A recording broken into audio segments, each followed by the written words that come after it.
So do you think allowing them to do more is that kind of internal culture thing about getting rid of the hierarchical power that managers stop them doing more?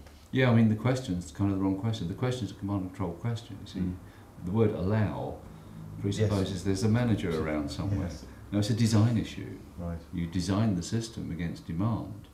I'll give you a simple example of this.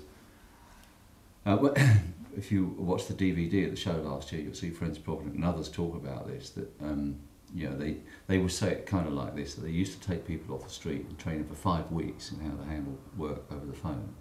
And then of course the people would go on the phones, and if you've been trained for 5 weeks on anything that might happen, day one you're at work, you shit yourself, wouldn't you? Because what's going to come in? You know? They started learning that you need to study demand, so you study demand, and of course what you're going to find is there are some very high frequency predictable demands, so lots of calls we know we're going to get, training those, because we know we're going to get them. Doesn't matter how hard they are, training those.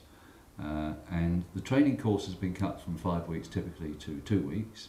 When you go out on the floor, you know what's going to come in on the phone, and you know you're trained for it. You also know what you're not trained for.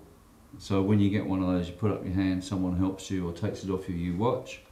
You know, so now you've got the worker in charge of their own learning. Can you imagine the impact of that on their psychology? Yeah. But more importantly, we also reduce the cost of training, and you've got the person worried about, you know, how do I learn to handle more? As opposed to managers trying to work it all out, and allow them to do things.